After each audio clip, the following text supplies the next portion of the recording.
Starting at zero is the hardest part of YouTube. But what if you could skip the months of shouting into the void? On this channel, I used YouTube's internal AI to run a 14-day velocity test.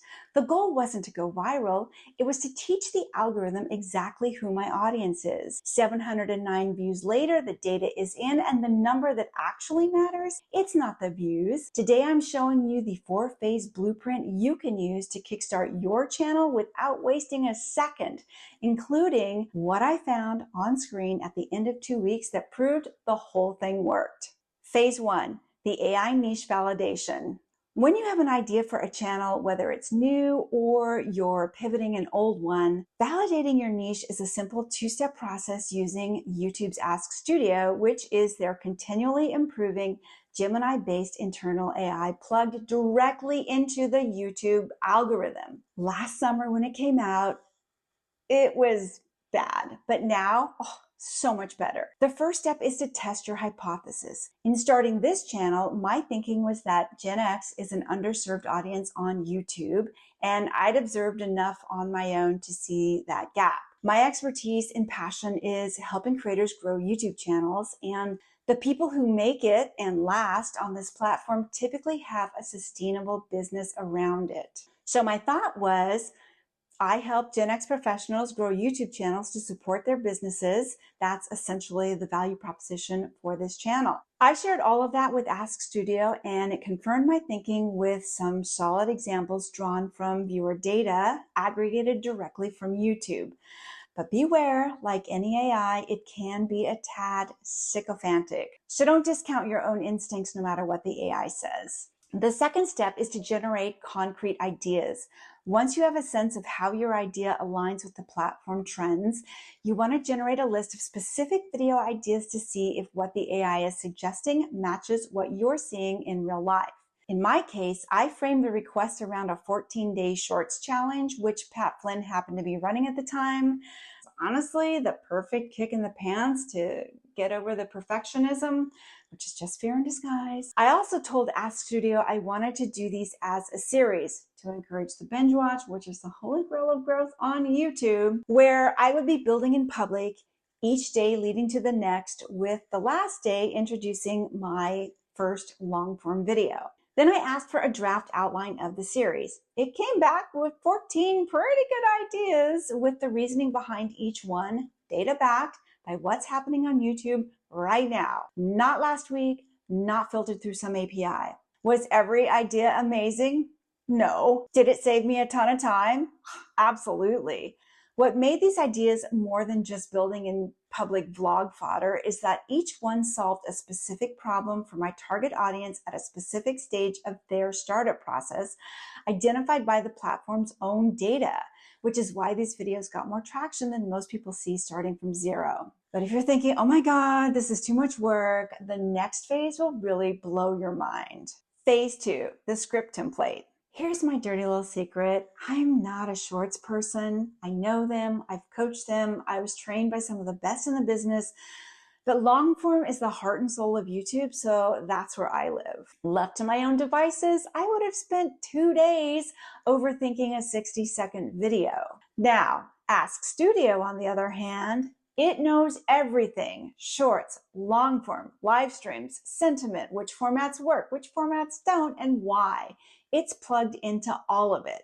So I asked Sparky, which is so much easier to say, for a short script template that works for channels like mine targeting Gen X professionals who want to get started on YouTube without wasting time or money. It came back with a full template: hook, rehook, body, insight, outro, suggested timing, with explanations for each segment and contextual examples of how to implement. Having seen a lot of scripts in my day, I knew it was a solid head start. Was it perfect? No. Did it include every trick in the book? No. But it was an enormous time saver. And here's what it actually did for this experiment. It was the reason I could post 14 days in a row without burning out. Consistency was the goal. The template made that possible. It's like starting a fire with a torch instead of a match. You get there faster. but a template is only as good as what you learn from using it. So here's what 14 days of real data actually taught me. Phase 3, the 14-day velocity signal. So I posted these shorts starting with day 1, my cringy first video. People love cringy authenticity on YouTube, so I took a risk and started with that. It did okay for a channel with no history, which means it was pretty rough. 12 views in the first 3 hours. By hour 6, I'd crept past the platform medium of 35 views, so technically I was doing slightly better than half of everything else out there. But yeah, it was bad. So I checked in with Sparky and asked for a performance assessment. This is where Ask Studio really shines, and also where it still needs work, which I'll get to. It gave me real-time database feedback, what was working, what wasn't, and specific suggestions for improvement. Shorten the hook because the swipe rate is high.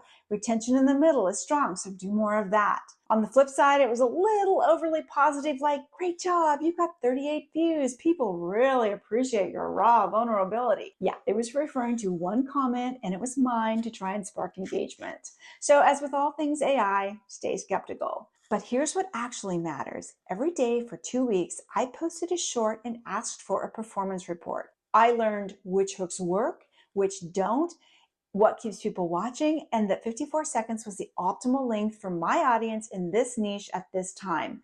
We even revised the script template to chop more fluff. My cringy first video got 41 views in 24 hours. My day 9 video got 107 in the same window. But here's what I want you to understand. Every short you post is a data point.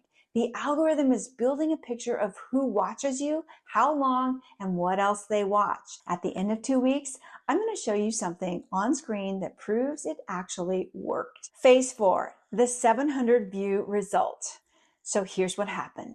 One short every day for 2 weeks brought this brand new channel, no history, no audience, 709 total views. Plus, one comment from someone I know and 2 subscribers.